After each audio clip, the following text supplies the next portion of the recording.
What is up, everybody? My name is Mark, and welcome to the third episode of the Hockey Friends Show. Today, we're going to cover a fairly spicy week in the NHL. We had players throwing teammates under the bus, we had head coaches talking about how their veteran players aren't doing well enough, and we had the letter 2.0.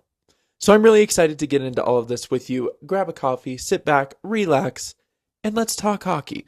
Before we do, though, go ahead and like, comment, subscribe, and share this to all of your hockey friends so that we can keep growing this awesome community. So, unfortunately for them, we have to go back to Ottawa. Let's start with Jake Sanderson, one of the league's best young defensemen who found himself in the spotlight for the wrong reasons this week. After a really tough loss to the Canadiens, Jake Sanderson was asked about the play of the team's goaltending, and he did not hold back. He said something to the effect of, well, you need more than 10 saves to win a game. Now, why is this such a big deal? So often in hockey, the players, especially in the NHL, are so team first, they're so reserved, they so rarely will let their emotions spill out in front of the camera. Now, this might be a conversation that was had between Jake Sanderson and his teammates in private, but to have him say it just up front, out loud, no holding back, was wild. And it begs the question of, is there a line, and did he cross it, between honesty and unprofessional? I tend to land somewhere in the middle because there's no... So as hockey fans, we so often will beg these guys to be, more human, show more emotion, be more honest with us. Yet we then rip them, and they're in the news in videos like this and all around, the hockey sphere when they are honest. So I do think Jake Sanderson could have absolutely handled this a little bit better. I think this is a moment to just say, hey, we lost the game as a team. Happy to get a point. We'll regroup and figure it out. And then go to the proper people to talk about what the actual underlying issues are. I have no problem with Jake Sanderson identifying issues. I just think for a team, especially like the Senators right now, who have really nothing going for them. They just had the big scandal with the statement. Now they have players calling out players. They're not winning as much as they would want to be. It's just all kind of bad in Ottawa right now. And I don't think having one of your stud players, your stud young players who, will eventually probably be the captain of this team, calling out goaltending on a guy, especially like Meriläinen, who I believe that was his 11th game in a row. He was not supposed to be the starter. He is not supposed to be in this position, and he's playing his heart out. So I just think Sanderson got caught in a moment of emotion. I think he got caught in a moment of frustration, and this lends itself to an entirely different conversation of whether or not we should be interviewing players immediately after games. And I've always thought that was weird. I've always thought that was a strange thing that we do in sports, but hey, that's what we do. That's part of it. So they just have to deal with it. They have to be better in those moments, because I do ultimately, when I think about it, think that Jake Sanderson missed on this one. Now, again, I don't think this would have blown up quite as much or have been quite as big of a story if the Sens had not just been in the news for something off the ice again. And this is a large reason why I think Jake Sanderson walked these comments back. He apologized. He said he was embarrassed. He said he, like I kind of said, got caught up in the emotion of it. And I think that's fair. I don't think we need to dump on a guy for having emotions. I just think he needs to read the room a little bit better in this situation, both his own room, literally, and the room of the general landscape of the Ottawa Senators. They're a team that's crumbling right now. They're a team that is coming into the year. They had all these expectations, right? They made the playoffs last year. They were expected to take this big jump. They have some young guys who are really exciting. A full year of Shane Pinto. They were supposed to be contending for a division spot, if not a division win. And yes, their goaltending has been atrocious. Their goaltending has let them down. Their goaltending is the reason that they are in this position 100%. And the stats back that up. If you go look at them, their expected goals is so much lower than their actual goals allowed. It's kind of crazy, actually. So Jake Sanderson is right. The goaltending is the issue. However, as a young, potentially future leader of this team, that is a moment to keep it quiet. So I respect Jake Sanderson a lot, actually, for, going to the media, sort of apologizing, clarifying what was actually going on there and why he made those comments and sort of the headspace he was in when that happened. So to sum this piece of drama up, I think Jake Sanderson has a point. I think he is right to be frustrated with the goaltending of the Senators, but I think he will learn from this. I think this is a great learning moment for him, that if he wants to become a leader on this team, a true face of this organization, he has to be able to voice his opinions. Absolutely, 100%. He just has to do it in the right setting. And into a microphone on television immediately following a loss might not be the best place. So I think he'll learn from this. I think it was very big of him to put out a public apology quickly after this happened. He didn't let it linger. He didn't let it sit. He sort of realized his mistake and apologized. And I think that's all you can ask for when somebody makes a little bit of a misstep. Now, I don't think this ruins Jake Sanderson's reputation. I don't think this destroys their locker room any more than it might already be destroyed. I think this is a misstep, and I think this is something that he can come back from very, very easily if he decides to learn from it. And I think he will. It seems like he's the kind of guy who understands. His dad was an NHL player for a very long time, so he has a sort of blueprint on how to be a pro, and nobody's perfect. Nobody does everything exactly correctly all the time. So I think Jake Sanderson will be fine. I think the Sens will be fine. And I think they just need to get a goalie. And if they do, they can make a run. They can be a scary team. And I think this could become sort of a rallying moment for them if him and Meriläinen are able to, reconcile and, use it as fuel to just be better going forward. And now let's head over to the western coast of Canada and talk about the Vancouver Canucks and head coach Adam Foote's comments following yet another loss. Now, look, it's no secret that the Canucks are not where they want to be. They're dead last in the NHL, and they're pretty squarely dead last in the NHL. And they've already traded one of their big pieces, Kiefer Sherwood, and I just imagine more trades coming. I think this team is going to be stripped down as much as it possibly can be, or at least I think it should be. So let's talk about what Adam Foote said. He essentially said that he likes the effort of a lot of their young guys. He thinks a lot of their young players are doing the things that they are supposed to be doing. He thinks a lot of them are playing the way that he would like them to play. However, he strongly insinuated that the issues with the Canucks and the issues with how they're playing come down to the veterans. And I think about it, and Quinn Hughes is gone. JT Miller is gone. Filip Hronek has been good. So who is he talking about? And I keep coming back to one name, and that is Elias Pettersson. I think this is a relationship, Pettersson and the Canucks, that has to end.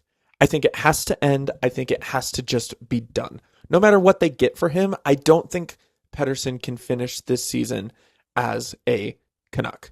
I think he has lost his spark very clearly. If you watch him play, going back, if you watch highlights of him from the years when he was among the league's leading scorers, he has a spark. He has an edge. He has a fire to his game that is just so clearly missing from his game in 2026. It's sad to watch, honestly. You're watching a guy lose his passion for the game in real time. And now I don't know if that goes back to the stuff with JT Miller, and that was just, he couldn't come back from that. I don't know if that has continued to pile up on him with the coaching change, with the coaching staffs. I don't know. I'm not in the room obviously. I don't know. But it's evident to me that Elias Pettersson can no longer play in Vancouver, both for his sake and for the sake of the Canucks. This was a guy who was supposed to be their guy. He was supposed to be their number one center they would build around, and he would lead them to the promised land. And for a minute, it looked like that's what was happening. For a minute, they went very far in the bubble playoffs. They were a game away from beating the Oilers the first year they went to the Cup final. Like, there was evidence that it could have worked. So that's why I constantly go back to the JT Miller stuff, and I have to believe that's where Pettersson soured on the entire organization. Even though they got rid of Miller, it seems like he just hated how that was all handled.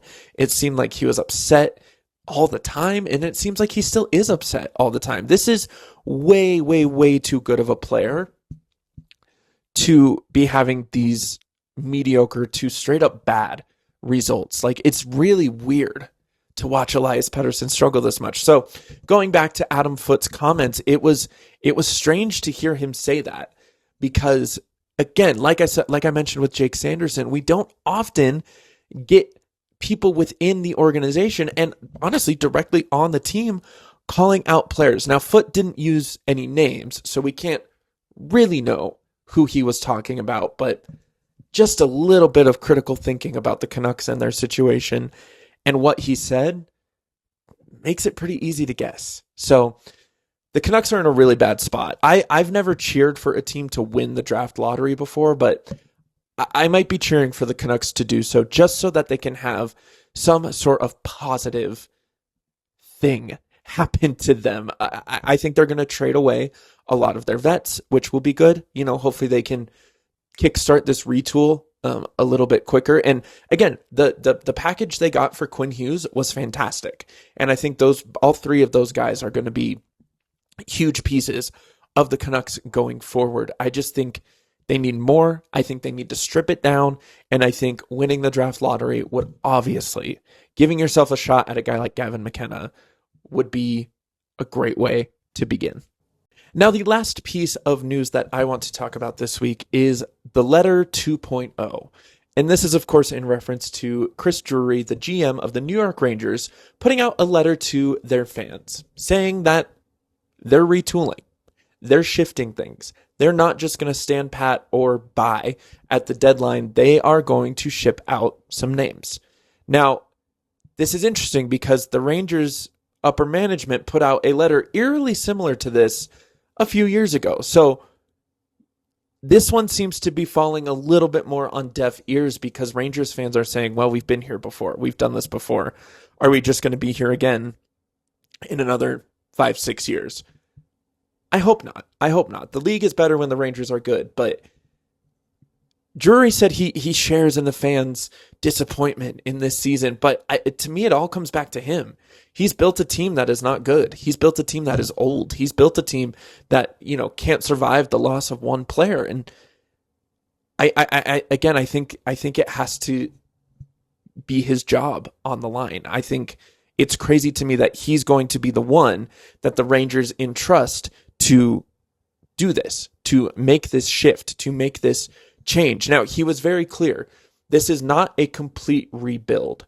So they're not tearing it down to the studs. They're not getting rid of everyone. They're not, starting from scratch. They're keeping key pieces. Now, the big question is going to be, who do they think are the key pieces? Now, I have to imagine guys like Mika Zibanejad, Artemi Panarin, Carson Soucy, those guys, for me, I think will be gone. I don't think he considers them key pieces for the future. The guy that I'm really curious about, and the guy that I want to hear your thoughts about what the Rangers will do with this guy, is Alexis Lafreniere. So this was a guy who was a number 1 overall pick. He was so highly touted. He had almost like Bedard levels of hype around him. But I think he was a guy who got 2020'd. And I mean that in his development was really weird because he came into the league right in the COVID times. He was really affected in his first couple years by COVID. But it seemed like he was starting to break through a little bit. It seemed like he was starting to become that key piece that the Rangers thought he would be, and they rewarded him with a long-term, high-money contract, which he's still on. So the fact that it's kind of fallen apart again this year and he hasn't been very good makes me wonder if the upper brass in the Rangers system thinks that this is a guy who is part of the future, who is part of their retool, is a key piece. The wording on the statement was very interesting because it leaves a lot to be speculated about. There's a lot of speculation that's going to go into this, and I think rightly so. Like, I think it's clear that no one really knows what the Rangers are thinking because I don't think the Rangers know what they're thinking. So now you shift to guys like Panarin and Zibanejad, who I think will be gone. I think those guys are as good as gone, and you start to do mock trades. You start to do fantasy outcomes for where these two still very good players might end up. I think both of these guys would be huge additions for a contending team. I think if they don't have to be the guy, if they can become more of an auxiliary piece, they'll be fantastic. They'll be absolutely fantastic. So this memo, this declaration by the Rangers kind of shakes the whole league up, because now some guys who maybe we didn't think were going to be available, are going to be out there. And now the sort of arms race to get these guys begins, and that is really exciting. That's something that I'm going to keep an eye on. I don't know if anything will happen with this group before the Olympic break. This might be a true trade deadline set of moves, but the whole league now is probably like, okay, wait, these two are on the table. That changes things, and that's always exciting. I always love when there's movement that wasn't really expected. So the Rangers are in a tough spot, and this statement put out, it invoked optimism that they're planning for the future and that they'll be competitive again soon. But it also made a lot of fans really angry because they felt like they're punting on the season. But I don't know what other options the Rangers have. I don't think they're a playoff team as they are currently constructed. So why not take a year, bottom out a little bit, and come back next year with assets, with cap space, with new players, a new system, and see what happens there. So, my friends, I thank you so much for being here. Thank you for sitting, talking hockey with me. Let me know in the comments if there's anything you want me to talk about, if there's any, things on your mind, any thoughts, opinions, feelings you have, and we'll discuss this. Again, I want this to be a very collaborative kind of show. I want this to be our show, not just mine. So let me know your thoughts. Let me know what you're thinking. And before you get out of here, go ahead and like, comment, and subscribe. Happy Friday, friends, and I will see you next week.